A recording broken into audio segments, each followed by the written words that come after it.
Hi, welcome to Madhu Studies. This is Madhu, history faculty from Srikakulam. భవిష్యత్తులో జరగబోయే పోటీ పరీక్షలలో SI, constable, RRB, SSC, NTPC మరియు ఇతర పోటీ పరీక్షలలో అత్యంత ప్రామాణికమైన విభాగము భారతదేశ చరిత్ర. అయితే మరి state government and central government యొక్క నిర్వహించినటువంటి ఏ పోటీ పరీక్షలోనైనా భారతదేశ చరిత్ర అనేది చాలా ప్రామాణికమైనది, చాలా కీలకమైనటువంటి విభాగంగా గుర్తించాలి. అయితే విద్యార్థులు చాలామందిలో చరిత్రను ఎలా చదవాలి, చరిత్రను ఎలా గుర్తించుకోవాలి, ఏ ఉద్యోగానికి ఎన్ని మార్క్స్ వస్తాయి అనే విషయం పైన చాలా డౌట్స్ ఉన్నాయి. మరి ఆ డౌట్స్ని క్లారిఫై చేయడం కోసం నేను ఈరోజు మీ ముందుకు వస్తున్నాను. అయితే విద్యార్థులు మరి నేను చెప్పినటువంటి ఈ ఇండియన్ హిస్టరీ, భారతదేశ చరిత్ర అనే వీడియోస్ని మీరు ఖచ్చితంగా చూడాలంటే మధు స్టడీ సర్కిల్ అనే యూట్యూబ్ ఛానల్ని సబ్స్క్రైబ్ చేసుకోండి. అలాగే మీ ఫ్రెండ్స్కి షేర్ చేయండి, లైక్ చేయండి. మీ అభిప్రాయాలని, మీ సందేహాలను కామెంట్ రూపంలో నాకు తెలియచేయండి. అయితే విద్యార్థులు గత 12 సంవత్సరాలుగా నేను రాయలసీమ, ఉత్తరాంధ్ర, కోస్తాంధ్ర మొదలగు ప్రాంతాలలో కాంపిటేటివ్ సెక్టార్ నందు అనేక మంది విద్యార్థులకు వారి యొక్క ఉద్యోగ ప్రయత్నంలో నా వంతు కృషిగా సహాయం చేస్తూ ఈ చరిత్రను బోధిస్తూ అధ్యాపకుడిగా మంచి పేరు సంపాదించుకున్నందుకు చాలా గర్వపడుతున్నాను. అయితే మరి ఈ ఆంధ్ర రాష్ట్రంలోని అనేక మంది విద్యార్థుల యొక్క ఆదరాభిమానాలు నాకు ఉన్నందుకు నేను చాలా సంతోషిస్తున్నాను. ప్రతి విద్యార్థికి పేరు పేరున నా యొక్క కృతజ్ఞతలు తెలియజేస్తున్నాను.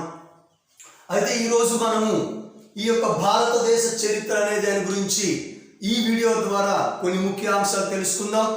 ఏంటి ఆ ముఖ్యాంశాలు అంటే మరి భారతదేశ చరిత్రను ఎలా చదవాలి, ఎలా గుర్తుపెట్టుకోవాలి, దాన్ని ఎలా మనం అనాలిసిస్ చేసుకోవాలి, దాన్ని ఎలా ఎగ్జామినేషన్లో ప్రజెంట్ చేయాలి అనే విషయం పైన ఈ వీడియో మీకు తెలియజేస్తున్నాను. జాగ్రత్తగా గమనించండి. అయితే మరి భారతదేశ చరిత్ర అనే ఈ అంశాన్ని కనుక తీసుకున్నట్లయితే మరి గ్రూప్ 2 అలాగే SI, constables, SSC, RRB, NTPC, RPF మరియు ఇతర ఏ పోటీ పరీక్షలలోనైనా సరే ఖచ్చితంగా అనేక ప్రశ్నలు వచ్చినటువంటి సందర్భాలు ఉన్నాయి. మరి అందువలన ప్రతి పోటీ పరీక్షల్లో కూడా హిస్టరీని ప్రామాణికంగా తీసుకోవాల్సిన అవసరం మనకి ఎంతైనా ఉంది. మరి చరిత్రను ఎలా చదవాలి, how to prepare in the history, చరిత్రను ఎలా చదివితే మనం గుర్తుంచుకోగలం అనే విషయం పైన మీకు ఈ వీడియో నేను తెలియచేస్తున్నాను. అయితే మరి భారతదేశ చరిత్ర అనే ఈ యొక్క అంశాన్ని తీసుకున్నట్లయితే మరి భారతదేశ చరిత్ర యొక్క కాల పరిమితి ఎంత అని మనకి ప్రశ్నిస్తున్నాడు. మరి భారతదేశ చరిత్ర కాలాన్ని క్రీస్తు పూర్వము, గుర్తుంచుకోండి, క్రీస్తు పూర్వము 2300 నుండి, క్రీస్తు పూర్వము 2300 నుండి క్రీస్తు శకము 1964 వరకు లెక్కిస్తారు. విద్యార్థులు జాగ్రత్తగా గమనించాలి. భారతదేశ చరిత్ర ఎక్కడి నుండి ప్రారంభమవుతుందంటే క్రీస్తు పూర్వము 2300 నుండి ప్రారంభమై క్రీస్తు శకము 1964 వరకు కొనసాగుతుంది. మరి ఈ మధ్య ఉన్నటువంటి కాలాన్ని భారతదేశ చారిత్రక కాలంగా మనము గుర్తించవచ్చును. ఇది చరిత్రకారుల యొక్క నిర్ణయాలు, వారి యొక్క అభిప్రాయాలుగా మనం చెబుతూ వస్తాము. అయితే what is the importance BC 2300 అనేది మనం తీసుకుందాం.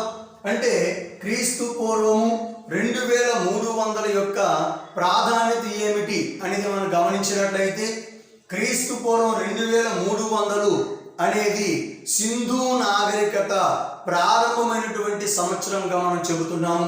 ఏ నాగరికత అండి? సింధు నాగరికత అనేది ప్రారంభమైనటువంటి సంవత్సరముగా 2300 బీసీని మనం సూచిస్తున్నాము. అయితే మరి ఇక్కడ సింధు నాగరికత ప్రారంభానికి భారతదేశ చరిత్ర ప్రారంభానికి ఏమిటి సంబంధం మాస్టారు అనేటప్పుడు దీనికి ఖచ్చితంగా సంబంధం ఉందండి. ఏమిటి ఆ సంబంధం అంటే, ఇక్కడ భారతదేశం గురించి మనం మాట్లాడేటప్పుడు పురాణాల్లో భారతదేశాన్ని జంబూ ద్వీపము అనే పేరుతో పిలుస్తున్నారు. అలాగే భారతదేశాన్ని భరత వర్షము అని కూడా పిలుస్తున్నారు. భారతదేశాన్ని తీసుకున్నట్లయితే ద్వీప కల్పము అని కూడా మనం పిలుస్తున్నాము. మరి ఇటువంటి భారతదేశాన్ని హిస్టారికల్గా తీసుకున్నట్లయితే ద్రావిడ దేశము అని కూడా అంటారు. ఏమంటారండి? ద్రావిడ దేశము అంటారు. ద్రావిడ దేశము అని ఎందుకన్నారు అంటే, ఇక్కడ జాగ్రత్తగా మనం గమనించినట్లయితే ఈ సింధు నాగరికత అనే ఈ సివిలైజేషన్ యొక్క నిర్మాతలు ఎవరు అని ప్రశ్నించేటప్పుడు సింధు నాగరికత యొక్క నిర్మాతలని మెడిటేరియన్స్ అనే పేరుతో పిలుస్తారు. ఏమంటారండి? మెడిటేరియన్స్ అంటారు. మరి మెడిటేరియన్స్ అనే వారినే ద్రావిడులు అని కూడా మనము వ్యవహారిక భాషలో పిలుస్తున్నాము. అయితే మరి సింధు ప్రజలు ఎవరండి? ద్రావిడులు. ఆ ద్రావిడుల యొక్క సంతతికి చెందిన వారమే ఇప్పుడు మన భారతీయ ప్రజలుగా మనం గుర్తించుకోవాలి. అందువల్ల మనము ద్రావిడుల యొక్క సంతతిగా గుర్తిస్తాము. మరి మన భారతదేశాన్ని ద్రావిడ దేశంగా కూడా మనము వర్ణిస్తాము. అందువలన ఇక్కడ భారతదేశ చరిత్ర అనేది సింధు నాగరికత నుండి ప్రారంభమవుతుంది అని కూడా చెప్పవచ్చు. ఇంకా మనం రీజనబుల్గా చెప్పాలి అంటే, హిస్టారికల్ ప్రామాణికంగా చెప్పాలి అంటే వాస్తవం ఏమిటో తెలుసా? సింధు నాగరికతను మూల భారతీయ నాగరికత అంటారు. సింధు నాగరికతను మూల భారతీయ నాగరికత అంటారు. మరి సింధు నాగరికతను మూల భారతీయ నాగరికతను ఎందుకన్నారు? భారతీయ నాగరికతకు మూలమైనది, పునాది అయినది, ఆరంభమైనటువంటి నాగరికత సింధు నాగరికత అని చెబుతారు. అందువలన మన దేశ చరిత్ర, మన నాగరికత ఎవరితో ప్రారంభమైంది అంటే సింధు నాగరికతతో ప్రారంభమైంది. అందువలన సింధు నాగరికత ప్రారంభమైన సంవత్సరమే BC 2300. అక్కడితో మన దేశ చరిత్రను లెక్కిస్తారు. అంతేకాకుండా విద్యార్థులు గమనించండి, మరి సింధు ప్రజలు ద్రావిడులు ఉపయోగించినటువంటి భాష ద్రావిడ భాష.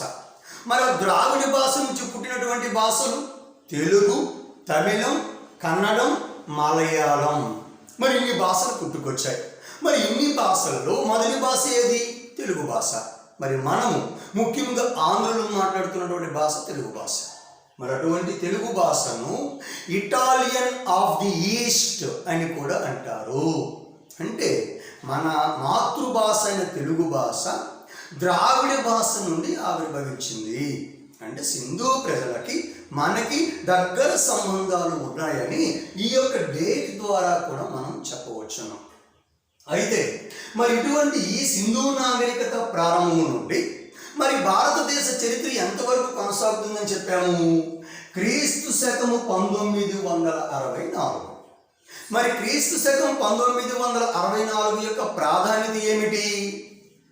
స్వతంత్ర భారతదేశం యొక్క, మైండ్లో పెట్టుకోండి, స్వతంత్ర భారతదేశం యొక్క మొట్టమొదటి ప్రధానమంత్రి పండిట్ జవహర్ లాల్ నెహ్రూ. ఎవరండి? పండిట్ జవహర్ లాల్ నెహ్రూ. స్వతంత్ర భారతదేశానికి, ఇండిపెండెన్స్ ఇండియాకు ద ఫస్ట్ ప్రైమ్ మినిస్టర్ ఎవరు అంటే పండిట్ జవహర్ లాల్ నెహ్రూ.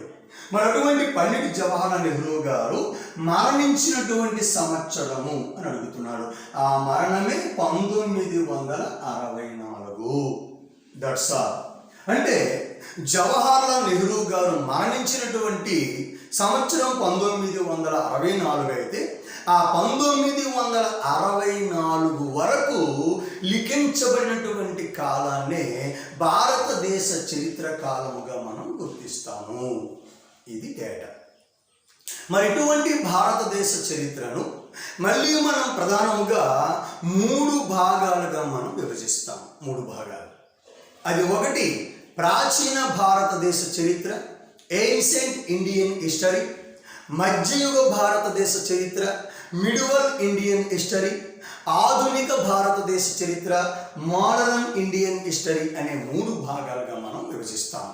అంటే సింధు నాగరికత ప్రారంభం నుండి క్రీస్తు శకం 712లో అరబ్బులు భారతదేశంపై దండయాత్ర చేసినంత వరకు మధ్య ఉన్నటువంటి కాలాన్ని మనము ప్రాచీన భారతదేశ చరిత్ర అంటున్నాం.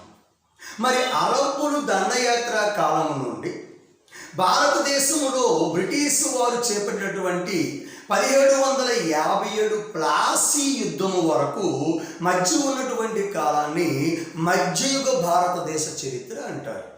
అయితే 1757 ప్లాసీ యుద్ధం తరువాత బ్రిటిష్ వారు భారతదేశంలో బ్రిటిష్ సామ్రాజ్య స్థాపన చేశారు. కాబట్టి అక్కడి నుండి ఇక 1964 వరకు మధ్య ఉన్న కాలాన్ని మనం ఆధునిక భారతదేశ చరిత్రగా గుర్తుంచుకోవాలి.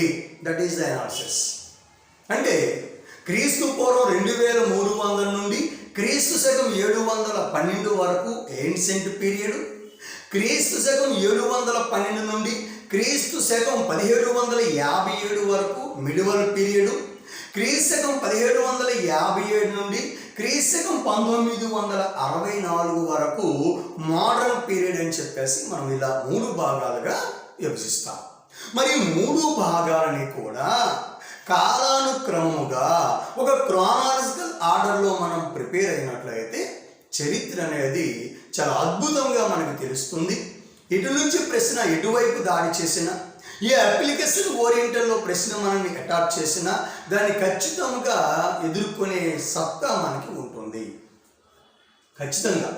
అయితే మరి ఈరోజు అంటే ఈ ఆధునిక కాలంలో కూడా భారతదేశ చరిత్ర యొక్క ప్రాధాన్యత ఎందుకు అంతగా ఉంది అంటే ఈ హిస్టారికల్ డేటా అనేది మనం గమనించినట్లయితే నేటి ప్రపంచ దేశాలకు ఆదర్శవంతమైన దేశముగా భారతదేశం ఈరోజు కొనసాగుతుంది. అంటే ఒకప్పటి మన పూర్వీకులు, మన చక్రవర్తులు పరిపాలనా కాలం నాటి కొన్ని ముఖ్యాంశాలు ప్రామాణికంగా తీసుకున్నట్లయితే వారు సాధించినటువంటి ఘనకార్యాలే ఈరోజు ప్రపంచ దేశాలకు భారతదేశం ఒక ఆదర్శవంతమైన దేశం అని చెప్పుకోవడానికి అవకాశం ఉంటుంది.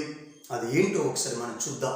అయితే చాలామంది అంటుంటారు, what is the meaning of the history అనేసి.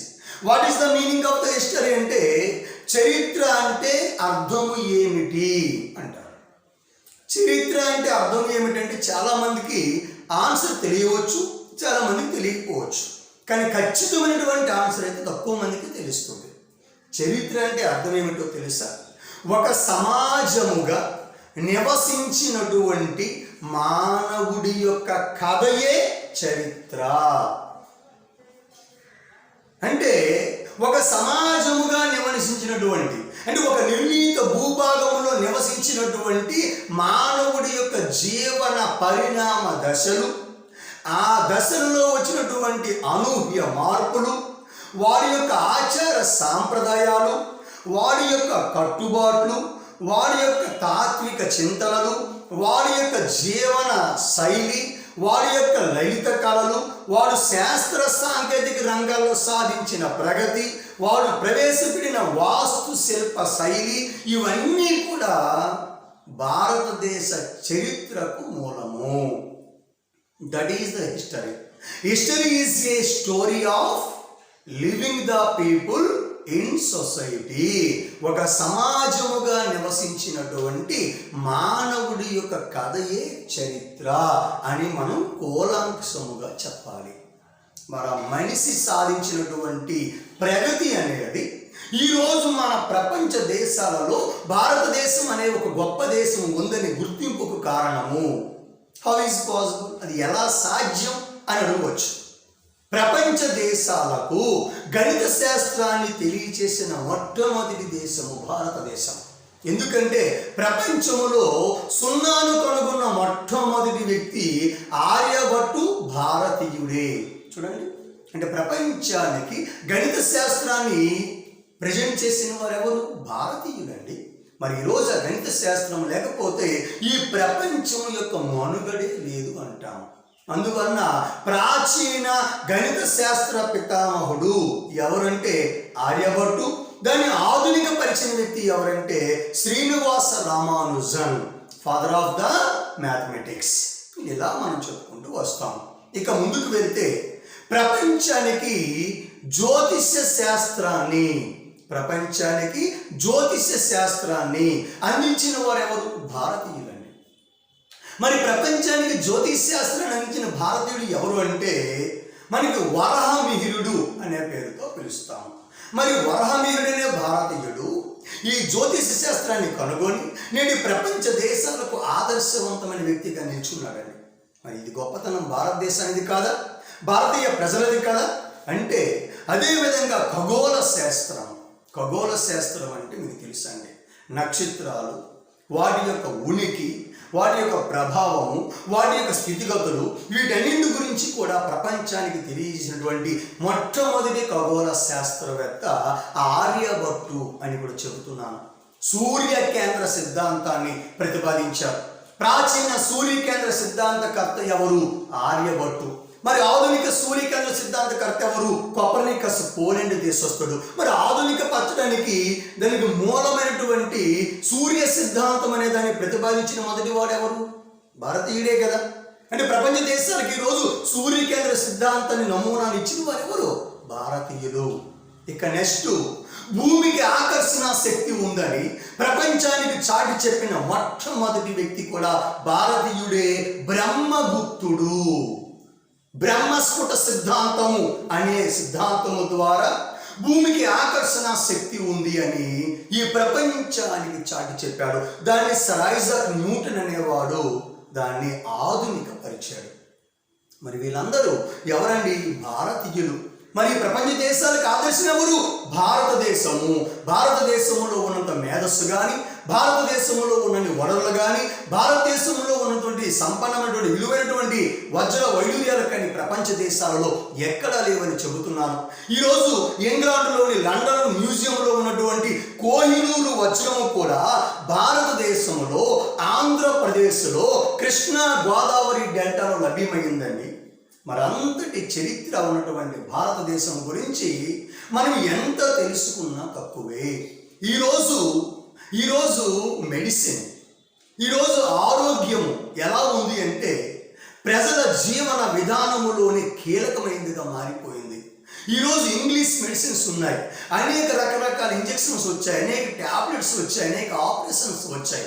కానీ ప్రపంచానికి మొట్టమొదటిసారిగా ఆపరేషన్ అనే విధానాన్ని తెలియచేసిన మొట్టమొదటి దేశము భారతదేశము. మొట్టమొదటి భారతీయుడు సుశ్రుతుడు, శస్త్రచికిత్స పారంగతుడు. చూడండి, మరి అంతటి గొప్ప దేశము గురించి మరి జరిగే పోటీ పరీక్షలలో ఎన్ని ప్రశ్నలు అడిగినా అవి తక్కువే అని నేను చెబుతున్నాను. మరి ఏదో మార్కెట్లో దొరికే పుస్తకాలను చదివేస్తూ, ఎక్కడో మనం ఒకసారి క్లాసులు వినేసినంత మాత్రానో మనకి హిస్టరీ తెలిసిపోతుంది, హిస్టరీ వచ్చు, మన ఎగ్జామ్స్లో ఆన్సర్ 100% చేయగలం అనుకుంటే అది చాలా పొరపాటు అండి. మనకి చాలా విషయాలు తెలియవు. ఆ విషయాన్ని ఎప్పటికప్పుడు మనం పరిణితి చెందుతూ, ఎప్పటికప్పుడు వాటిని మనం తెలుసుకుంటూ, మనకు తెలిసిన విషయాన్ని, తెలియని విషయాన్ని బ్యారేజ్ వేసుకుంటూ, అప్లికేషన్ ఓరియంటల్గా మనం వచ్చినటువంటి బిట్స్ని కానీ మనం ఫేస్ చేయగలిగితే అప్పుడు మీరు విజేతలు కాగలరు. How to prepare in the history, చరిత్ర ఎలా చదవాలి.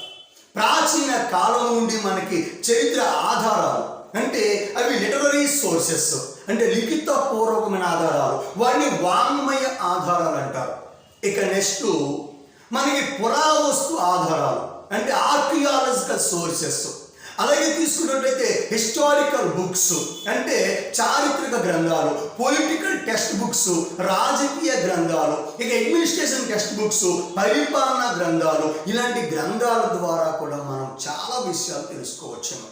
మనిషి భూమిపై ఎలా ఆవిర్భవించాడు, అసలు భూమి ఎలా ఏర్పడింది, మరి జీవకోటి యొక్క ఆవిర్భావం ఎలా జరిగింది, మానవుడు ఎలా పరిణితి చెందాడు, మానవుడు ఎలాంటి అభివృద్ధి సాధించాడు, మనిషి ఏ ఏ నూతన పోకడలు కనుగొన్నాడు, ఈరోజు ఆధునిక మానవుడికి వారందించిన వారసత్వ సంపదలు ఏమిటి, భారతదేశానికి వచ్చిన విదేశీయులు చేసినటువంటి దోపిడీ ఎలా జరిగింది, మరి విదేశీయులు భారతీయులు ఎందుకు ఆహ్వానించారు, మరి భారతదేశంలో విదేశీయుని ఆహ్వానించడం ద్వారా భారతదేశానికి జరిగిన అన్యాయం ఏమిటి, భారతదేశ సంపదను వారు ఎలా కొల్లగొట్టారు, ఏ ఏ యుద్ధాలు చేశారు, ఏ విదేశీ పర్యాటకులు భారతదేశానికి వచ్చారు, మరి ఏ గ్రంథాలు రచించారు, మరి ఏ గ్రంథాన్ని చదివితే మనం ఖచ్చితమైనటువంటి సమాధానాన్ని తెలుసుకోవచ్చును, మరి ఏ శాసనాన్ని చదివితే ఖచ్చితమైన వాస్తవిక ఆధారాన్ని గమనించవచ్చును, మరి ఏ పాయింట్స్ మనం పరిపాలిస్తే ఆ చక్రవర్తి యొక్క పరిపాలన గొప్పతనాన్ని తెలుసుకోవచ్చును, ఆనాటి ఆర్థిక జీవన విధానం తెలుసుకోవచ్చును, ఆనాటి మనిషి యొక్క అభివృద్ధి తెలుసుకోవచ్చును, ఆనాటి వర్తక వాణిజ్యాలు తెలుసుకోవచ్చును, ఆనాటి ప్రపంచ దేశాలతో భారతదేశము చేపట్టిన వస్తు మార్పిడి విధానము తెలుసుకోవచ్చును. That is the history. ఇలాంటి డేటా సంపాదించాలి. ఇలాంటి డేటా సంపాదించాలి అంటే అది చాలా కష్టమైనటువంటి పని. మరి మీరు ఎక్కడెక్కడో ఏ పుస్తకాలలోనూ, ఏ లైబ్రరీస్లోనూ, ఎక్కడెక్కడో జరిగే క్లాసుల్లోనూ ఈ వాస్తవాలని గమనించాలి, వెతకాలంటే అది చాలా వ్యయ ప్రయాసలతో కూడుకున్న పని. మరి మీకు భయం ఎందుకు? నేనున్నా. చరిత్ర అంటే ఎలా ఉంటుంది, హిస్టరీ క్లాస్ అంటే ఎలా ఉంటుంది, దట్ ఈస్ ద హిస్టరీ అనే చెప్పగల మీ మధు మాస్టర్ నేను మీకు అండగా ఉన్నాను. మీరు ఖచ్చితంగా వీడియోస్ని ఫాలో అవ్వండి. అద్భుతమైనటువంటి వీడియోస్ని ముందు మీకు ప్రజెంట్ చేస్తాను. అలాగే అద్భుతమైనటువంటి ప్రశ్నలు కూడా మీకు నేను ప్రజెంట్ చేస్తాను. దాని ద్వారా మీ యొక్క నాలెడ్జ్ ఎంత ఉంది, ఇంకా ఎంత ఇంప్రూవ్ చేసుకోవాలి, ఎలా ప్రిపేర్ అవ్వాలి, హౌ టు ప్లాన్ అన్న విషయాన్ని మీరే గమనించేలా నేను చేస్తాను.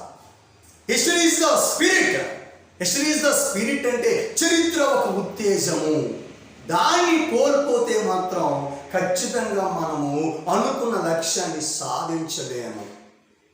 భారతదేశంలో ఎంతోమంది మేధావులు ఉన్నా ప్రపంచ దేశాలకు వెళ్ళి భారతదేశం యొక్క గొప్పతనాన్ని, భారతదేశం యొక్క మేధస్సును, భారతదేశం యొక్క సంస్కృతిని, భారతీయుల యొక్క నాగరికతను ప్రపంచాలకు చాటి చెప్పిన ఏకైక మనగాడు ఒక్కడే.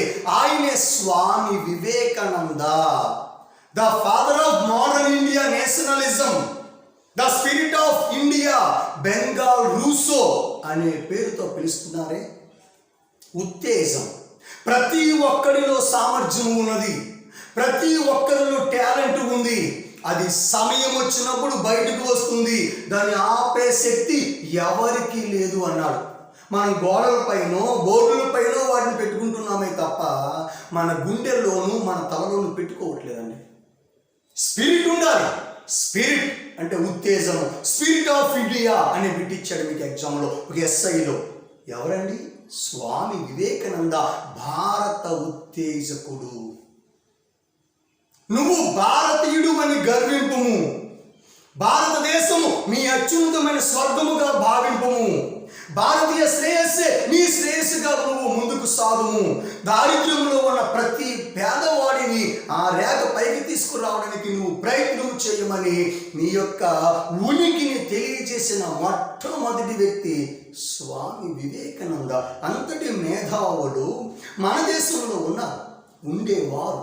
వారు ఉనికిని చాటుకొని ఈ రోజుకి వారు మరణించిన మన హృదయాల్లో పదిలంగా ఉన్నారు. ఎలా? వారు కష్టపడ్డారు, శ్రమించారు, కన్నీళ్ళు, ఇబ్బందులు, బాధని భరించారు, ఆర్థికపరమైన ఇబ్బందులు ఎదుర్కొన్నారు, మానసికపరమైన ఇబ్బందులు ఎదుర్కొన్నారు, శారీరక రుగ్మతలు ఎదుర్కొన్నారు. వారి జీవితంలో కూడా అనేక రోగాలు, కష్టాలు, కన్నీళ్లు ఎదుర్కొని వారు అనుకున్న గమ్యాన్ని సాధించడం కోసం ముందుకు సాగారు. అందుకే ఈరోజు వారు ఎక్కడో ఉన్న మన హృదయాల్లో, మన చుట్టూ కూడా వారు ఉంటూనే ఉన్నారు. మరి మనం ఏం చేస్తున్నాం? నిరాశ, నిస్పృహ, భయము, ఆందోళన, టెన్షను, స్వార్థ బుద్ధి. కరోనా వచ్చింది రాని, వచ్చింది వెళుతుంది. అయ్యో అనుకుంటే మనం ఏమి సాధించలేమండి. అంటే మనం ఒక్కరమే కరోనాను ఎదుర్కొంటున్నామా? మన ఒక్కరికే కరోనా వస్తుందా? మనం ఒక్కరిని కరోనా చంపేస్తుందా? ఇది ప్రపంచాన్ని అంతటినీ ఒడికిస్తున్నటువంటి ఒక అంటువ్యాధి. మరి ఇంతకు ముందు మన విశ్వంలో, మన ప్రపంచంలో ఇటువంటి వ్యాధులు రాలేదా? కలరా రాలేదా? అలాగే మసూసి రాలేదా? ప్లేగు వ్యాధి రాలేదా? మరి ఇలాంటి వ్యాధులు వచ్చినప్పుడు వేలాది మంది ప్రజలు మరణించలేదా?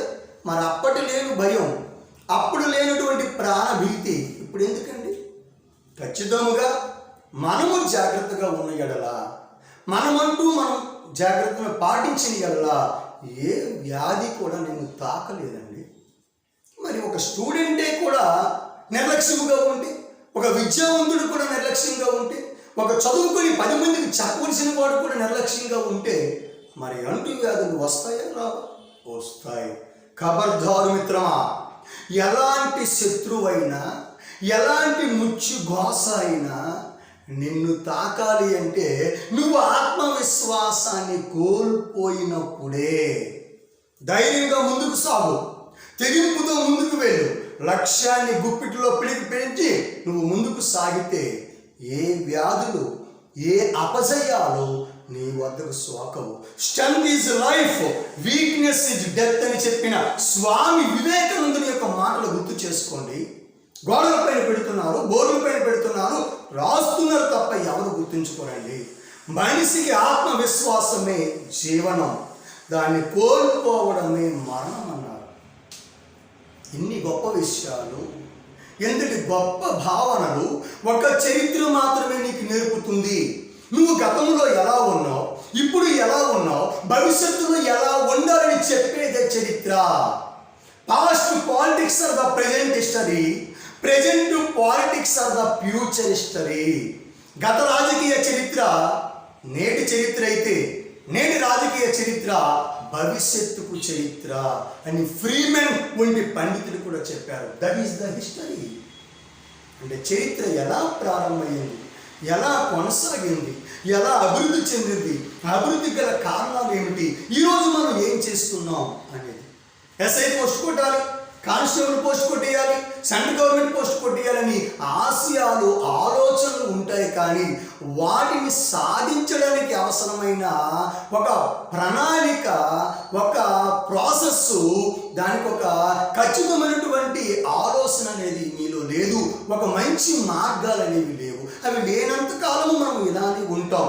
మనం రన్నర్గానే మిగిలిపోతాం, విన్నరు కాలేము.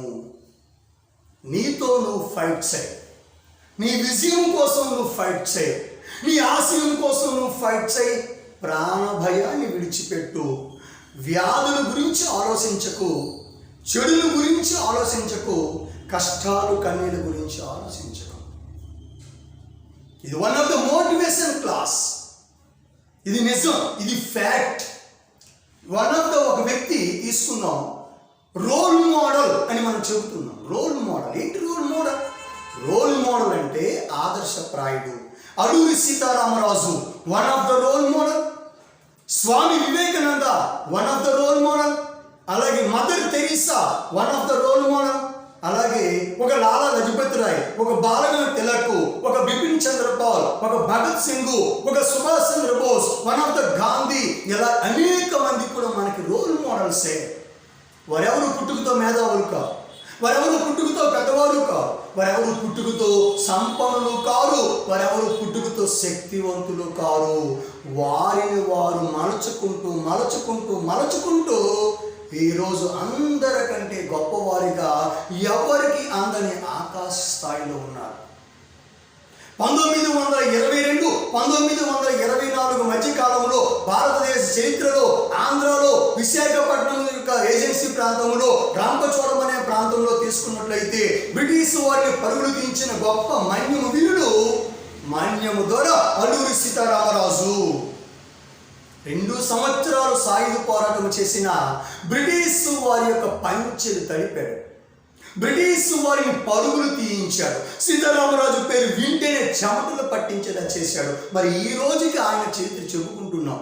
రేపు కాంపిటేటివ్ ఎగ్జామ్స్లో అల్లూరి సీతారామరాజు యొక్క సమాధి ఎక్కడ ఉంది అంటే కేడీపేట, కృష్ణదేవిపేట అని మనం రాస్తున్నామే. మరి ఇంతటి గొప్ప చరిత్రను ఎలా చదవాలి అంటే దాన్ని అద్భుతముగా మీకు అర్థమయ్యే విధముగా ప్రతి బిట్టుని మీరు ఆన్సర్ చేసే విధముగా నేను మీకు వీడియోస్ని ప్రజెంట్ చేస్తాను. మీరు చేయవలసిన పని మధు స్టడీస్ సర్కిల్ని మీరు యూట్యూబ్ ఛానల్లో సబ్స్క్రైబ్ చేయడం, షేర్ చేయడం, లైక్ చేయడం, అవసరమైతే కామెంట్ చేయడం మీరు చేయండి. నాకు సపోర్ట్ చేయండి. నా శక్తి సామర్థ్యాలన్నీ ఉపయోగించి మీకు అద్భుతమైనటువంటి రిజల్ట్స్ మీరు సాధించడానికి నేను సహాయపడతాను. ఇది నిజం.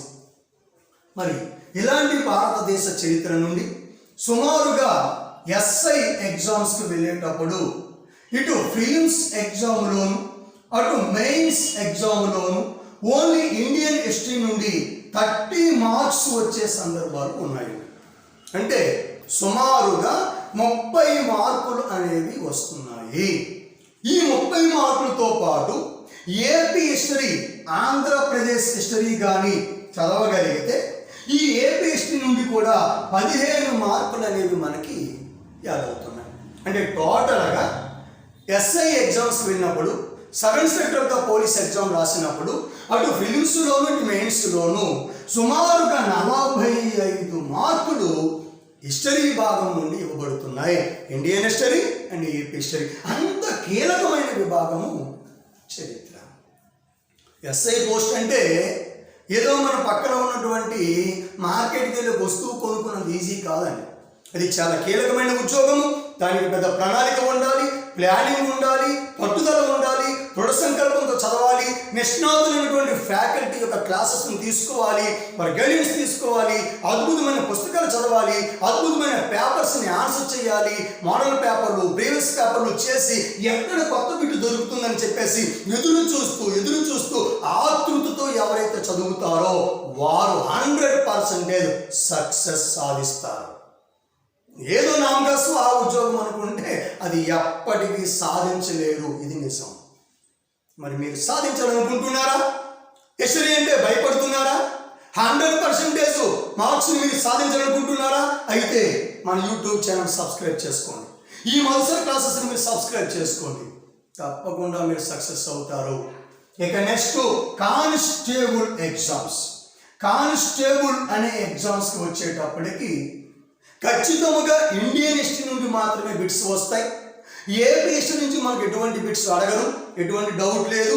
Only Indian history. ఈ ఇండియన్ హిస్టరీ నుంచి ఇటువైపు ప్రిలిమ్స్ ఎగ్జామ్లోను అటువైపు మెయిన్స్ ఎగ్జామ్లోను సుమారుగా 35 మార్క్స్ వస్తాయి. నువ్వు యూనిఫామ్ వేయాలంటే హిస్టరీని 100% స్కోర్ చేయాలి. నువ్వు స్కోర్ చేయలేదు అంటే నీ యూనిఫామ్ అనేది కలగానే మిగిలిపోతుంది. Challenge for anybody, anyone, anyway challenge.